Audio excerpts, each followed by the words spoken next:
이제 하나님의 복된 말씀 같이 찾아오겠습니다. 출애굽기 제37장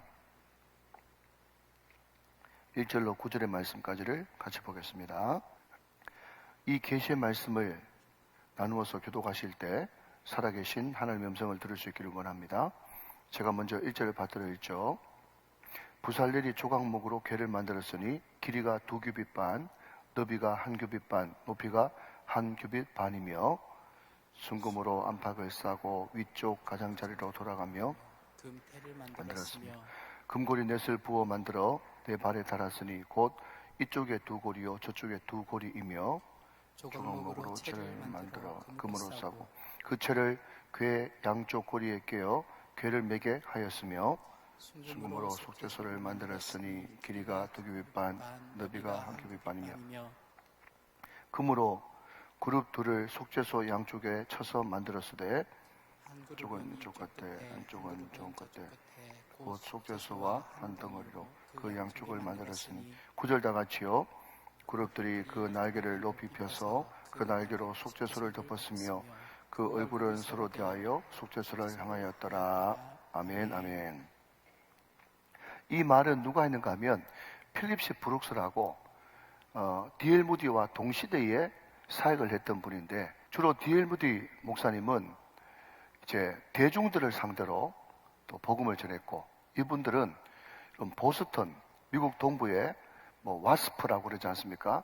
예, 주류 이제 백인 앵글로 섹슨 프로테스탄트, 그게 와스프인데 그 사람들 지성인들을 상대로 주로 말씀을 전하는 그런 사역자였습니다. 그런데 이 필리스 브룩스라고 하는 이분이 전문은 이렇게 했습니다. 사랑하는 여러분, 편안한 삶을 구하지 마십시오. 능력에 맞는 일을 구하지 말고 일에 맞는, 여기서 말하는 일은 비전과 사명이 되겠죠. 비전과 사명에 맞는 일을 구하십시오. 그러면 그 일이 여러분을 기적으로 만드는 것이 아니라 여러분 자신이 기적의 사람이 될 것입니다. 그리고 여러분도 알지 못하는 엄청난 풍요로운 삶을 누리게 될 것입니다. 다시 한번 말씀드립니다. 그러니 능력에 맞는 일을 구하지 말고 일에, 사명의 비전에 맞는 능력을 구하십시오. 예, 그렇게 말씀을 전했다는 것입니다. 여러분, 제가 신학교 다닐 때 이런 이야기를 실천신학 교수님으로부터 들은 것이 기억이 납니다. 뭔가 하면요, 너희들이 지금은 모르지만 앞으로 목사가 되면 이런저런 감투를 모자 덮어 쓰듯이 덮어 쓸 것인데, 너희들이 어떤 일을, 어떤 직책을 맡을 때 꼭 머리에 맞는 모자를 써야 된다. 너희 머리에 맞지도 않는 모자를 덮어 써가지고 눈이 가려져가지고, 여러분 이해되시죠? 모자가 큰 게 쓰면은 눈이 가려지잖아요. 그러면 앞도 못 보고 넘어지고 실족하니까 꼭 머리에 맞는 모자를 써라. 그 이야기를 여러 번 들었어요. 참 좋은 말씀이고 지당하신 말씀이죠. 그러나 여러분, 반대로 이렇게 생각해 볼 수도 있지 않겠습니까? 물론 능력도 없고 깜냥도 안 되는 사람이 맞지도 않는 모자를 덮었으면 정말 눈이 가리고 그 사람을 통해서 여러분 공동체가 무너지는 그런 일이 생길 수도 있겠죠.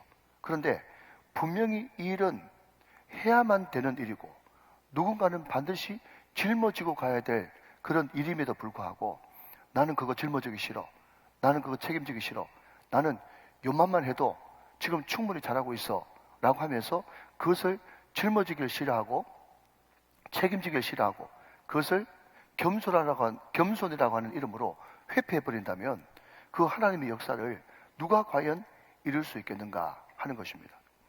여러분, 제가 지난주에 제 목회 비전을 서로 나누면서 제일 먼저 소개시켜드린 성경 구절이 요한복음 14장 12절 말씀입니다. 예수님께서 제자들에게, 오늘 저와 여러분들에게 직접 말씀하시기를 내가 한 일을 시작 너도 할 것이요 이보다 더 큰 일도 하리라. 우리가 정말 예수 믿고 성령 받은 사람이 맞다면 당연히 내 마음속에 가져야 될 생각은 뭔가 하면 예수님이 하신 일을 나도 하고 싶다. 나는 예수님이 받지 못했던 과학 문명이라고 하는 일반 은총을 내가 받았다면 그 과학 문명을 이용해서 이보다 더 큰 일도 하고 싶다 라고 하는 그 마음이 특별한 생각이 아니고 당연히 가져야 될 생각이고, 하나님 내가 받은 은혜가 크기 때문에 나는 결단코 녹슬어 없어지지 않기를 원합니다. 내 시간, 내 물질, 내 몸뚱아리를 주님의 영광을 위해서 최선을 다해서 쓰다가 따라 없어질지언정 녹슬어 없어지지 않기를 원합니다. 그것이 우리의 당연한 마음가짐과 태도가 되어야 된다 하는 것입니다. 여러분, 성경에 보면요, 모세도 그렇죠, 기도원도 그렇죠, 또 구약의 예레미야도 그렇죠, 또 신약으로 넘어가면 베드로도 마찬가지로 하나님의 엄청난 큰 비전과 사명 앞에서 나는 절대로 못한다고, 나는 절대로 그런 위인이 못한다고 많은 사람들이 그 일을 처음에는 회피했습니다. 그러니까 방금 언급드린 그 신앙의 거인들이 처음에는요 다 쫄보였어요. 극소심, 트리플 A, 알아듣습니까? 예, A형도 그냥 A가 아니고 트리플 A예요. 쪼다예요, 쪼다. 그러나 그 극소심한 그 사람들에게 성령이 임하고 또 하나님의 능력이 임하니까 그렇게 쫄보같고 극소심한 사람들이 하나님의 큰 일을 이루어 내고야 말지 않습니까? 여러분, 윌리엄 바클레이라고 하는 유명한 주경신학자가 이렇게 자기 책에서 기술을 합니다. 들어보시죠. 제가 참 좋아하는 말인데 여러분들 들어보셨을 거예요. 하나님이 세리 레위를 부르실 때 그 당시 세리는 흡혈귀였거든요. 매국노였거든요. 민족의 피를 빨아먹는 아주 못된 놈이란 말이죠. 그런데 예수님이 세리 레위를 부르실 때는 매국노 흡혈귀로 그 사람을 부른 것이 아니라 장차 예수님을 위해서 십자가에 못 박혀 죽는 순교하는 순교자 마태를 미리 보시고 마태를 제자로 부르셨다. 이해가 되십니까? 왜냐하면 마태의 유대식 이름은 레위거든요. 레위가 변해서 마태가 됐지 않습니까? 마치 사울이 바울 된 것과 같은 의미로 말이죠. 만약에 예수님이 똑같은 유대인의 시선으로 마태를 봤다 그러면 저놈은 매국노야, 저놈은 맞아 죽을 놈이야, 쳐 죽일 놈이야, 저놈은 흡혈귀야, 그렇게 봤을 것입니다.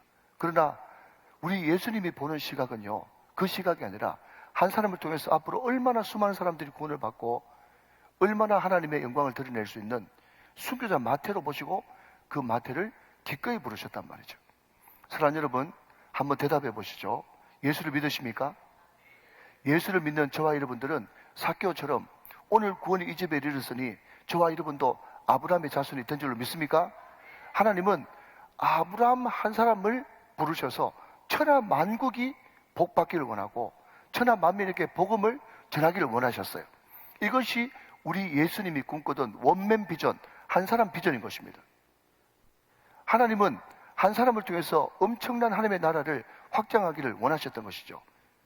그 엄청난 비전과 사명이 예수를 믿는 우리들에게는 자동으로 주어지는 비전과 사명인데 우리가 이것을 외면하고 그냥 우리 능력에 맞는 고만고만, 물론 여러분 헌금 드리고 한 부서 섬기는 것도 쉬운 일이 아니라 그냥 여기에서 머물고 만다면 그것은 절대로 하나님께서 기뻐하시는 뜻이 아니라는 것입니다.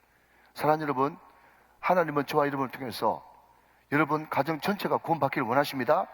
울산 복음화, 민족 복음화, 세계 복음화는요 어떤 꿈꾸는 한 사람을 통해서 되는 것이 아니라 오늘 저와 여러분 모두에게 주어진 공동 비전이 되어야 된다 하는 것입니다. 자, 그렇다면 여러분, 우리가 능력에 맞는 일을 구하지 말고 일에 맞는 사명과 비전에 맞는 능력을 구해야 되는데 그렇기 위해서는 우리에게 어떤 기본 베이스, 자세와 태도가 필요한가, 그것을 오늘 성막을 통해서, 특별히 언약궤를 통해서 한번 살펴보기를 원하는 것입니다. 여러분, 제가 수년 전 이 고난주간 특별 새벽 기도 때 한 주간 시리즈로 제가 성막에 대해서 말씀을 전한 적이 있고 또 차례대로 출애굽기에서도 또 레위기에서도 성막에 대한 그런 말씀을 전한 적이 있는데 이 성막은 하나님의 거룩하심을 비롯한 하나님의 모든 속성과 성품을 집약해 놓은 것이 성막입니다. 자, 그렇다면 이 성막을 통해서 우리 신앙인의 기본적인 자세와 태도가 무엇인가, 그것을 한번 알아보기를 원하는 것이죠. 여러분, 첫째로요, 이 성막은요 언약궤에서부터 모든 것이 시작된다 하는 것입니다. 이게 굉장히 중요한 것이에요. 자, 여러분 한번 따라 하실까요? 성막은 언약궤로부터 시작됩니다. 여러분, 이것이 첫 번째 대지입니다. 성막은 언약궤로부터 시작되어져요. 자, 여러분, 여기서 그림 하나를 한번 보시겠습니다. 그림 하나 띄워주시죠. 자, 여러분, 이게 성막 조감도인데 저렇게 가로로 되어 있네요. 예, 가로부터 먼저 말씀드리면 가로 50m, 세로 25m. 얼마 크지 않습니다. 성막이요. 하나님의 임재를 상징하는 성막이라 그러니까 굉장히 커 보이지만 가로 50m, 세로 25m. 정확하게 이야기하자면 가로 25m, 세로 50m가 되어지는 거죠. 예, 그것이 성막의 울타리고요. 동쪽에 성막 문이 있고, 그리고 제일 먼저 만나는 것은 번제단이고, 그 다음에는 물두멍이고, 그리고 첫 번째 성소문을 들어가면 이제 드디어 성막 안으로 들어가는데, 오른쪽은 떡상이 있고 왼쪽에는 등잔대가 있고, 그리고 중간에는 분향단이 있습니다. 그리고 두 번째 문을 휘장을 열고 들어가면 그것이 성소 중의 성소인 지성소고, 거기에 법궤, 말하자면 언약궤가 있는 것이죠. 여러분, 제가 말씀드린 것처럼 사람들은 항상 성막 조감도를 그릴 때 울타리가 먼저고, 문이 그 다음이고, 그 다음 번제단, 물두명, 떡상, 등잔대, 분향단, 그리고 지성소와 언약궤, 이렇게 성막을 설명합니다. 그렇죠? 이것이 일반적인 것이죠.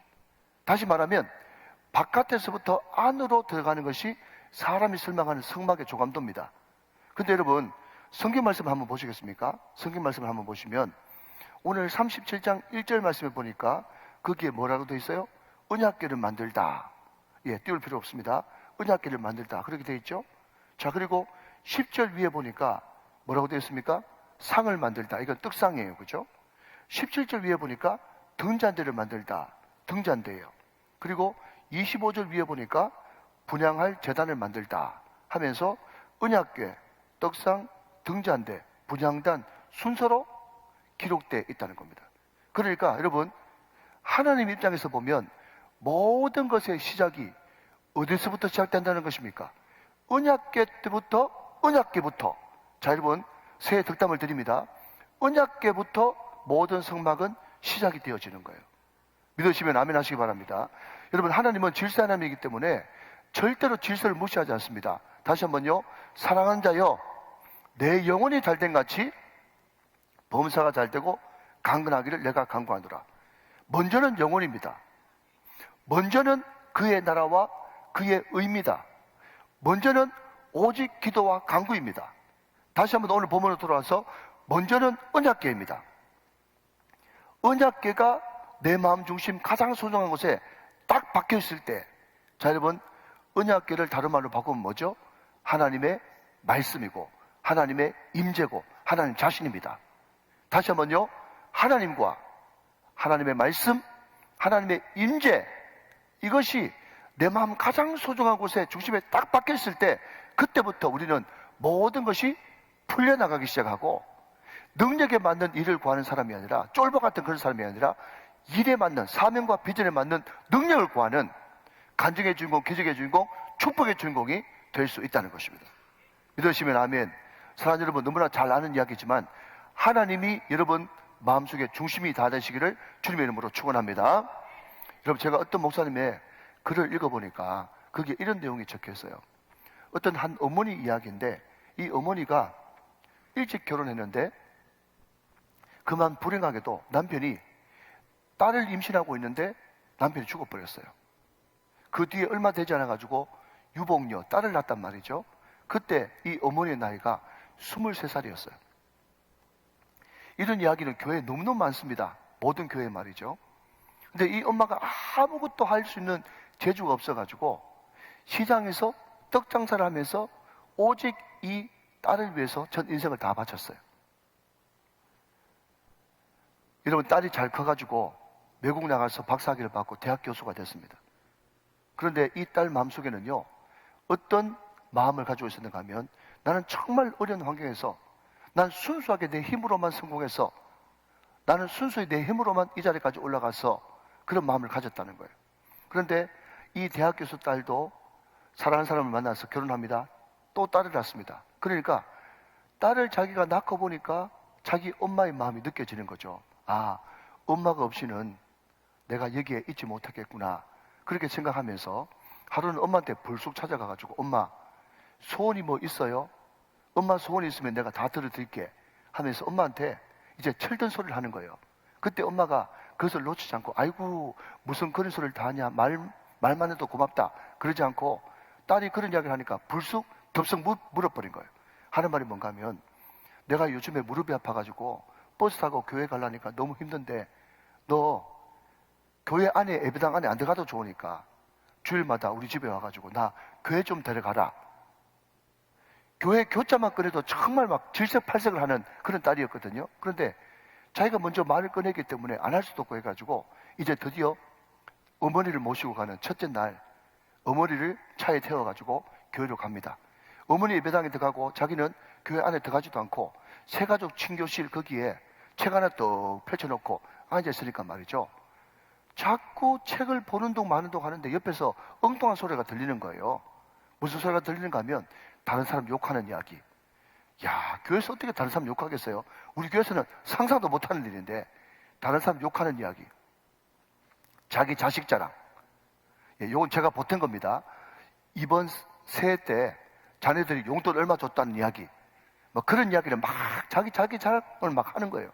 근데 좀 지나니까 급기야 어느 다른 방에서 옥신각신 이야기를 그냥 투닥투닥 하는 이야기가 들리는데 나중에는 막 고성에 들리면서 거기가 참 이상한 교회 모양이죠. 우리 교회에서는 상상도 못 하는데 그냥 급기야 다투는 소리까지 막 들리는 거예요. 그러니까 안 좋은 교회 민낯을 처음 교회 갔던 이 딸이 다 들어버린 거예요. 드디어 예배가 끝났습니다. 엄마가 나왔어요. 엄마가 나오자마자 그 딸이 막 머리통 해가지고 말이죠. 뒷꼭대기가 빼쭈하게 해가지고 말이죠. 차문을 탁 닫자마자 엄마한테 막 쏟아붓습니다. 쏟아붙여요. 하는 말이 뭔가 하면 엄마 이 교회 절대 다니지 마. 여기 다니는 사람들 다 저질이야. 하면서 엄마 보고 그 교회 다니지 말라고 딸이 막 쏟아붙입니다. 엄마가 척 그 이야기를 듣더니 그런 이야기를 합니다. 여러분 한번 들어보시죠. 나는 평생 교회 다니면서 주님만 봤는데 너는 오늘 딱 하루 교회 나와서 참 많이도 봤구나. 자, 한번 따라 하실까요? 참 많이도 봤구나. 시작. 참 많이도 봤구나. 엄마가 그렇게 이야기했다는 거예요. 여러분, 사도행전 11장에 가면 우리가 지금 지난주에 사도행전 11장 강의를 했는데 그 11장 강의를 보면 스데반 순교 이후에 그 사람들이 뿔뿔이 디아스포라 150군데 이상으로 흩어지면서 가는 곳마다 복음 전하고 가는 곳마다 교회를 세웠는데 여러분 비시디아 안디옥이라고 하는 거기에서 교회를 세워가지고 예수 믿는 이방인들이 막 늘어났지 않습니까? 교회가 막 부흥된다는 이야기를 듣고 예루살렘 교회에서 정말 그러나 싶어가지고 그 당시에 가장 유력한 사람이었던 바나바를 정말 그런가 싶어가지고 한번 보고 오라고 그랬어요. 그러니까 여러분 그 당시에 베드로가 한번 설교하면 3,000명, 한번 설교하면 5,000명 부흥될 때니까 예루살렘 교회는 어떤 교회입니까? 10,000명, 20,000명 교회예요. 그러니까 10,000명, 20,000명이 주는 그 압도하는 그런 안정감이 있거든요. 그러니까 예루살렘 교회는 이미 갖추어진 교회고 안디옥 교회는 이제 막 개척한 교회니까 얼마나 개척교회 가면 허술하고 부족한 것이 많이 보이겠습니까? 바나바 눈에 말이죠. 이해되시죠? 듣기시면 아멘. 다 그렇게 보인단 말이죠. 그런데 여러분 바나바는 그 안디옥 교회를 바라보면서 이렇게 고백하고 있습니다. 사도행전 11장 앞을 보시면서 23절 말씀을 저와 같이 다 같이 한번 읽어보시겠습니다. 앞을 보시면서 시작. 그가 이르러 하나님의 은혜를 보고 기뻐하여 모든 사람에게 굳건한 마음으로 주와 함께 머물러 있으라 고나니. 여러분 저는 이 말씀을 보면서 너무 은혜가 되는 거예요. 그가 이르러, 그가 누굽니까? 바나바가 안디옥 교회에 이르러 무엇을 보고? 하나님의 은혜를 보고 기뻐했단 말이죠. 이 교회는 찬양대가 없구나, 이 교회는 찬양팀이 모자라구나, 교사가 모자라구나, 시설이 모자라구나, 스피커가 안 좋구나, 사람들이 아멘을 안 하는구나. 그렇게 여러분 그것을 본 게 아니라 바나바 눈에는 오직 뭐만 보였다는 것입니까? 하나님의 은혜를 보고 기뻐했다는 거예요. 그러니까 여러분 중요한 것은 그 사람의 신앙의 수준은 뭔가 하면요, 무엇을 보느냐? 시선, 관점, 이게 중요한 포인트인 것입니다. 여러분, 게하시가 자기를 둘러싸고 있는 그 아람 군대를 봤을 때는 벌벌벌 뜨면서 이제 다 죽었구나. 아, 주인이여, 우리가 어떻게 해야 되겠습니까? 여러분, 멍청 같은 소리를 했지만 엘리사는 눈을 활짝 열어 그보다 훨씬 더 많은 하나님이 보내신 불말과 불병거를 봤기 때문에 여러분, 담대하게 주의 종으로서 역할을 감당할 수 있었던 것처럼 오늘 사랑하는 저와 여러분들이 무엇을 보느냐, 시선이 어떠냐, 관점이 어떠냐, 거기에 따라서 우리 신앙의 성부가 결정나고 만다는 것입니다. 사랑하신 여러분, 모든 시선을 주님께 드리고 전능하신 하나님, 우리와 함께 계시는 그 하나님을 바라보시는 저와 여러분 다 되시기를 주님의 이름으로 축원합니다. 축복합니다. 여러분, 참 감사한 것은 우리가 40여일 만에 또 다른 새해를 맞이했어요. 혹시 정말 의욕차게 한 해를 시작했는데 그럼에도 불구하고 여러분 다시 마음에 풀이 꺾인 분들 계십니까? 다시 한 번 더 여러분 결단하십시오. 다시 한 번 더 작정하십시오. 뭘 작정할까요? 내 마음 가장 소중한 곳에 하나님을 두리라. 하나님 중심, 말씀 중심으로 내가 서리라. 하나님의 임재를 늘 사모하며 나아가리라. 사랑하는 여러분, 혹시 내가 올해만큼은 반드시 독한 남자, 독한 여자가 되겠다고 결단했지만 내 위기를 읽으시면서 위기 가운데 빠진 분 계십니까? 내 위기가 뭐라고요? 내 위기야. 성경 일독하는데 내 위기가 빠졌어. 위기에 빠졌어. 사랑하는 여러분, 그러나 다시 한 번 더 이 설명절에 그 밀린 것을 깔끔하게 여러분 박차고 일어나가지고 다시 한 번 더 시작하는 여러분 되시기를 주님의 이름으로 축원합니다. 혹시 여러분 지금까지 잘하고 계십니까? 더 열심히 하고 더 잘하셔서 올 한 해 능력에 맞는 일을 구하는 사람이 아니라 일에 맞는, 사명에 맞는, 비전에 맞는 능력을 구하시는 저와 여러분 다 되시기를 주 예수 그리스도의 이름으로 축원합니다. 자, 한 걸음 더 나가서 여러분, 언약궤는요 조각목으로 만들어졌습니다. 조각목, 1절에 있죠? 조각목으로 언약궤를 만들어입니다. 언약궤는 뭘 만들어졌다고요? 조각목으로 만들어졌습니다. 여러분, 우리가 흔히 조각목 그러니까요 그냥 조각 나무를 이어 붙여가지고 그렇게 만드는 것이 조각목 아닌가 그렇게 생각되어지는데, 여러분, 이 조각목을 다른 말로 하면 아카시아 나무이고 또 다른 이름으로 하면 시딤 나무입니다. 자, 너무 타이밍에 잘 맞게 띄워주셨어요. 여러분, 저게 시딤 나무, 아카시아 나무거든요. 저는 나무 전문가가 아니기 때문에 우리나라 산에서 흔히 볼 수 있는 아카시아 종류가 저는 꼭 한 종류 같더라고요. 그런데 이스라엘의 아카시아 나무, 시딤 나무는요 종류가 80가지가 넘습니다. 그런데 중요한 것은요, 그런 생각 해보지 않습니까? 제가 몇 분하고도 나눴지만 언약궤라고 하는 것이 하나님의 임재를 상징하고 하나님 자신을 상징하는데 거기에 하나님의 말씀의 상징인 두 돌판이 들어가 있지 않습니까? 그런데 그 하나님의 임재를 상징하는 언약궤 정도 되면 레바논의 백향목으로 만들어야 되는 것 아닌가? 이런 생각이 들죠. 레바논의 백향목이 만약에 이스라엘 밖에 있는 것이라면 이스라엘에 그래도 소중하고 귀하게 여겨졌던 감람나무, 올리브나무 정도로는 언약궤를 만들어야 되는 것이 아닌가? 그런 생각이 드는 거예요. 그런데 우리가 방금 봤던 그 아카시아, 시딤나무, 조각목은요 이스라엘 광야에 지천으로 깔린 것이 아카시아 나무거든요. 흔해 빠진 것이 시딤나무란 말이죠. 그러면 왜 하나님께서 하필이면 그 하나님의 임재를 상징하는 그 언약궤에 흔해 빠진 시딤나무, 아카시아 나무, 조각목으로 만들었을까? 그 이유가 뭐죠?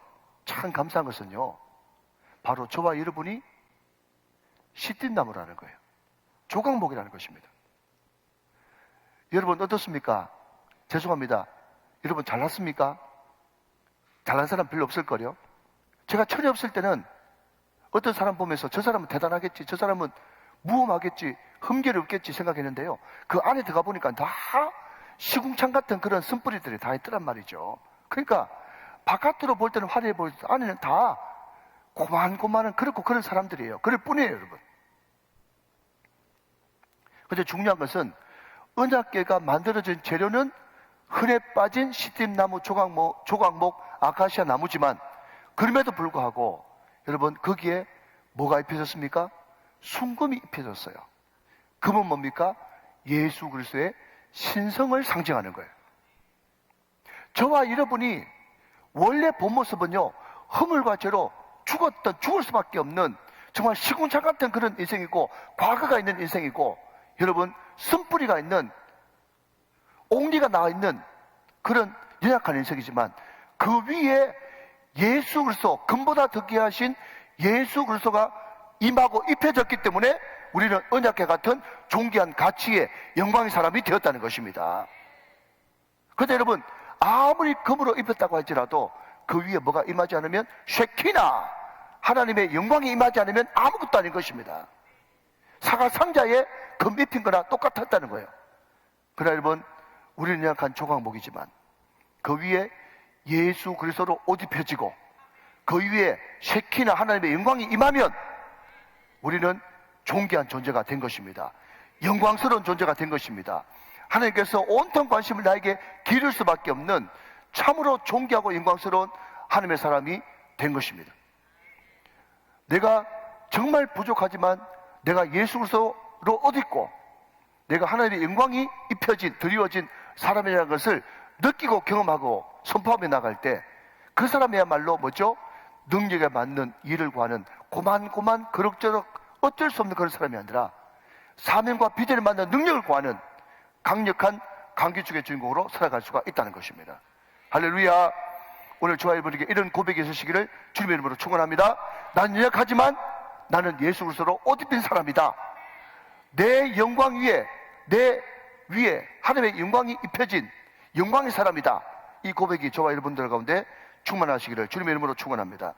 여러분, 제가 지난 금요 시간에도 말씀을 드렸지만 사도 바울이 헬라어에 능통하기 때문에, 히브리어에 능통하기 때문에, 집안이 좋기 때문에, 학력이 좋기 때문에, 스펙이 좋기 때문에 사도 바울을 택할 수밖에 없었다. 그런 오만방자 소리가 어디 있습니까? 아닙니다, 여러분. 스펙이 100개가 아니라 1000개를 가지고 있어도 하나님을 만나지 못한 사람은요, 쓰임 받을 수가 없어요. 그러나 내 인생 가운데 아무리 아픈 고통과 상처와 쓴뿌리가 있다고 할지라도 그 사람이 주님을 만나면, 주님과 만나는 여러분 스토리가 있는 사람은, 자, 여러분 한 번 더 따라 하실까요? 스펙보다는 스토리. 시작. 스펙보다는 스토리입니다. 하나님과 만난 경험이 있고 이야기가 있는, 스토리가 있는 사람은요, 내 상처와 쓴뿌리까지도 얼마든지 활용해 주셔서 하나님 나라에 귀하게 서시는 주님, 그 주님을 이 시간 찬양합니다. 하나님 만나지 않으면 모든 스펙들은요, 아무 의미가 없는 배설물, nothing, 아무것도 아니에요. 그러나 그 재력이 주님과 만날 때, 주님 만나 경험이 있을 때, 스토리가 있을 때 그 스펙은 화려하게 더 주님의 영광을 위해서 사용될 수가 있는 것이죠. 오늘 저와 여러분이 날마다 예수 그리스도로 옷 입혀지고 하나님의 영광이 드리워지는 놀라운 믿음의 사람 되시기를 주님의 이름으로 축원합니다.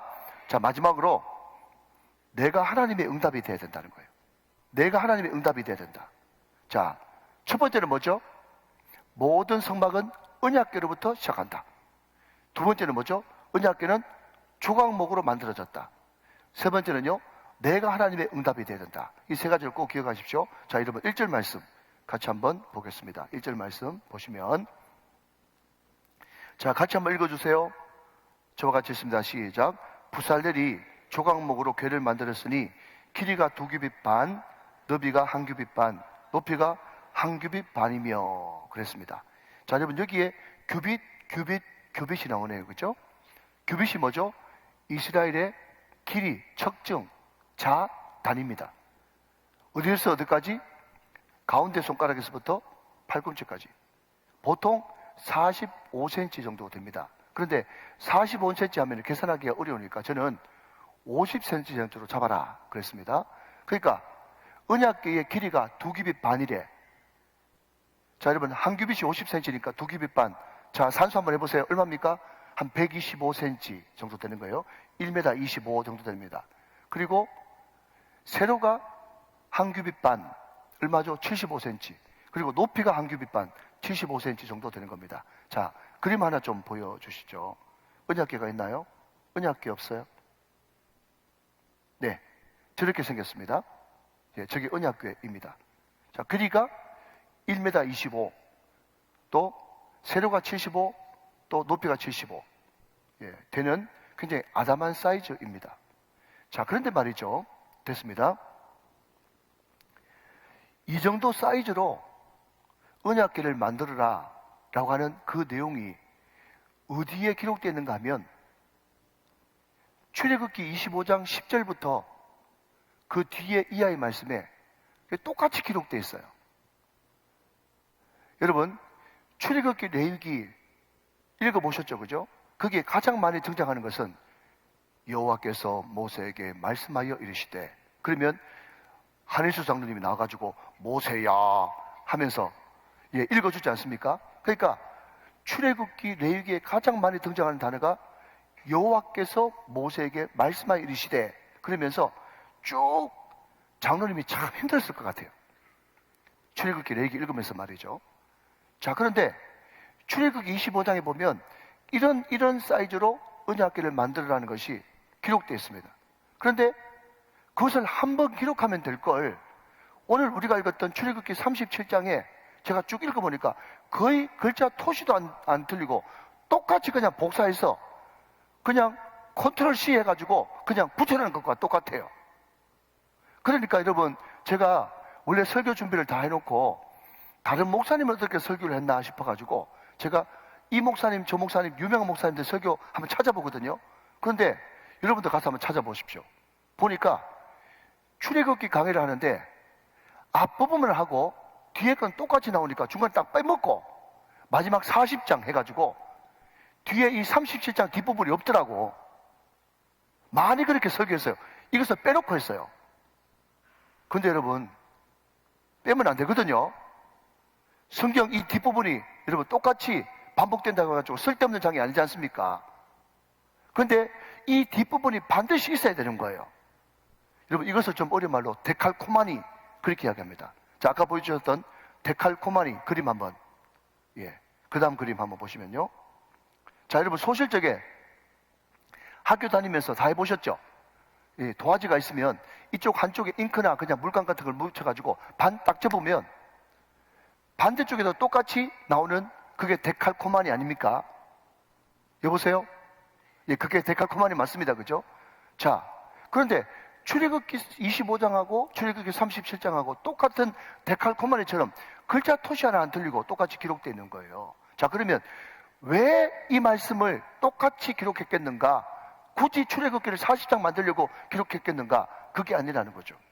여러분, 저는 여기서 중요한 차이 하나를 발견하게 됩니다. 자, 1절 말씀 다시 한번 보여주시면 출애굽기 25장의 언약궤를 여호와께서 모세에게 말씀하여 이르시되 이 사이즈로 만들라고 이야기하고 있는데 거기에 없는 단어가 빨간색입니다.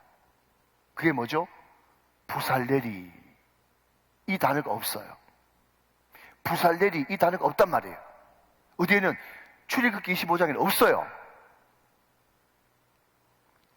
여러분 한번 생각해 보십시오. 정신을 차리고 마지막으로 무슨 이야기인가 하면 여러분, 언약궤는 하나님의 모든 성품과 속성, 그 신비와 오묘, 하나님의 그 거룩하심, 그 신비 모든 것들이 다 들어가 있는 것이 언약궤입니다. 지성소 안에 있는 언약궤 말이죠. 그렇게 귀중한 언약궤라면 우리가 생각할 때는 하나님이 직접 만드셔가지고 옛다 여기다 하면서 하나님이 직접 만들어서 줘야 그게 더 거룩하지 않겠어요? 그런데 하나님은 그 지극히 거룩한 언약궤도 누구를 통해서? 사람. 누구를 통해서? 부살렐. 자, 한 번 더 물을 텐데 모르면 무조건 날아가십시오. 누구를 통해서? 나를 통해서 그것을 만들기를 원하신다는 거예요. 내가 하나님의 응답이 되어야 된다는 것이죠. 내가 하나님의 응답이 되어야 된다. 아멘 하시기 바랍니다. 내가 하나님의 응답이 되어야 된다. 하나님은 말씀하시고 나는 하나님의 응답이 되어 살아야 된다는 것이죠. 여러분, 이게 오늘 이 말씀을 통해서 주시는 강력한 메시지인 것입니다. 내가 하나님의 응답이 되기를 원합니다. 내가 하나님의 응답이 되기를 원합니다. 라고 부르짖어서 나가는 그 한 사람 비전, 원맨 비전인데 하나님은 그 사람에게, 여러분 35장 36장에 계속해서 반복되어 나오는 단어가 뭔가 하면 하나님이 부사례를 지명하여 부르시고 그에게 지혜를 충만케 하시고 여호와께서 지혜와 총명을 충만케 하사 그 일을 능히 감당할 수 있도록 은혜를 베풀어 주신다는 겁니다. 사랑하는 여러분, 피하지 마십시오. 사랑하는 여러분, 도망치지 마십시오. 사랑하신 여러분, 대충 그럭저럭 살려고 여러분 총대를 안 매려고 도망가지 마십시오. 하나님은 그것을 짊어지기를 원하십니다. 저와 여러분이 능력에 맞는 일을 구하는, 늘 이력서 쓰고 내 이력에 맞는 일을 구하는, 능력을 구하는, 능력에 맞는 일을 구하는 그런 사람이 아니라 내게 주신 사명과 비전을 향해서 능력을 구하는 큰 사람이 되기를 원하는 것입니다. 믿으시면 아멘 하시기 바랍니다. 우리가 수요일마다 부르짖는 것이 하나님 나라 부흥과 선교 완성입니다. 하나님 나라 부흥과 선교 완성, 나를 통해서 땅끝까지 주의 복음이 전해지기를 원한다는 거죠. 이것을 우리 교회 본질을 바꾸면 울산복음화, 민족복음화, 세계복음화입니다. 이런 이야기를 들을 때마다 아이고 목사님 하십시오. 제가 열심히 뒤에서 도와드릴게요. 나한테는 그런 부담스러운 소리 하지 마시고, 울산복음화, 민족복음화, 세계복음화뿐만 아니라 우리 애도 지금 교회 안 나옵니다. 저는 열심히 돈 벌고 그럭저럭 근근히 내 능력에 맞게 내 머리에 맞는 모자 쓰면서 그렇게 살아갈 테니까 목사님 너무 크게 그렇게 과음 지르고 그렇게 하지 마십시오. 그렇게 이야기하는 분이 계실지 모르겠어요. 여러분, 절대로 그것은 하나님의 뜻이 아닙니다. 여러분이 정말 예수 믿는 사람이 맞다면 여러분은 아브라함의 자손이고, 아브라함을 통해서 하나님은 온 세계가 천하 만민이 복을 받기를 원하시는 것입니다. 그러니까 예수 믿었다 그러면 자동 비전이 뭔가 하면요, 울산복음화, 민족복음화, 세계복음화예요. 벗어날 수가 없다는 것입니다. 여러분, 제가 이 찬양을 부르려고 생각도 안 했는데 제가 말씀을 설명하려고 제가 말씀을 준비하니까 하나님께서 성령 충만을 주셔가지고 이 찬양이 나한테 떠오르게 하신 거 있죠. 그게 뭔가 하면 찬송가 302장에 보니까 내 주 하나님 그 크신 은혜는 큰 바다보다 깊다, 그 찬양이 떠오르게 하는데 어떤 가사가 떠오르는가 하면요, 많은 사람이 얕은 물가에서 저 큰 바다 가려다가 찰싹거리는 작은 파도 보고 마음 약하여 못 가네. 이 찬양의 3절 가사거든요. 근데 여러분, 이것을 누가 작사했는가 하면 1891년, 지금으로부터 130년 정도 더 된 어떤 날에 알버트 벤자민 심슨이라고 하는 유명한 성결교 목사님이 이 찬양을 작시를 한 것입니다. 이분이 내 주 하나님 넓고 큰 은혜는 이 찬송가만 작시한 것이 아니라, 여러분 혹시 주와 같이 길 가는 것 아세요? 주와 같이 길 가는 것, 이것도 이분이 작사를 했고, 어저께나 오늘이나 그 찬송 아시죠? 그 찬송도 이분이 작사를 한 거예요. 여러분, 20세기의 최고의 영성가가 A.W. 토저 박사인데, 이 A.W. 토저 박사의 스승이 누군가 하면요, 엘버트 벤자민 심슨, 이 목사님이세요.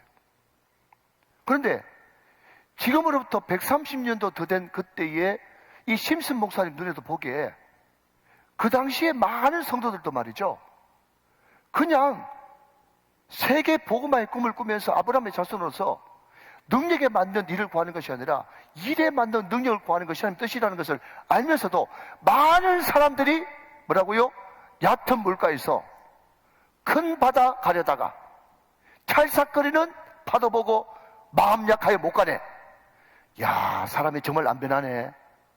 130년 전 사람이나 지금 사람이나 그런 사람들 교회 안에 너무 많다는 거예요. 그런 모습을 보면서 안타까워서, 사랑하는 여러분, 결단코 능력에 맞는 일을 구하는 것이 아니라 사명과 비전에 맞는 일을 구하십시오. 이제 결단하십시오. 이제 결심하십시오. 그렇게 하면서 이 찬양을 지었다는 거예요. 자, 여러분 D키로 한번 눌러서, 자, 여러분 결단하면서 우리 4절을 한번 부르실 텐데 어떻게 결단해야 되느냐? 시작. 자, 곧 가거라, 이제 곧 가거라, 저 큰 은혜 바다 향해. 자, 곧 내 노를 저 깊은 데로 가라, 방망한 바다로. 언덕을 떠나서 창파에 뱉띄워 내 주 예수 은혜의 바다로 내 맘 거쳐가라. 할렐루야. 그럼 여기에 창파라고 하는 좀 생소한 단어가 나오죠? 아시는 분 아시지만 이 창파가 무슨 뜻인가 하면 넓은 바다의 푸른 물결, 넓은 바다의 푸른 물결, 이게 창파예요. 창파. 이게 바로 우리의 사명이죠. 할렐루야. 우리를 향한 하나님의 꿈이죠. 할렐루야. 하나님이 내게 주신 비전이죠. 이게 바로 울산복음화, 민족복음화, 세계복음화죠. 오늘 저와 여러분들이 정말 예수를 믿는다면 아브라함의 자손이 되셨고, 아브라함의 자손 한 사람을 통해서, 저와 여러분 한 사람을 통해서 천하 만민이 복을 받는, 열방이 하나님의 빛으로 충만하게 되는 그런 놀라운 사명과 비전을 우리에게 주셨다는 것입니다. 사랑하는 여러분, 능력에 맞는 일을 구하는 고만고만한 각절한 그런 사람이 되지 말고, 하나님이 이미 예수 믿을 때부터 주신 사명과 비전에 맞는 능력을 구하는 저와 여러분 다 되시기를 주 예수 그리스도의 이름으로 축원합니다.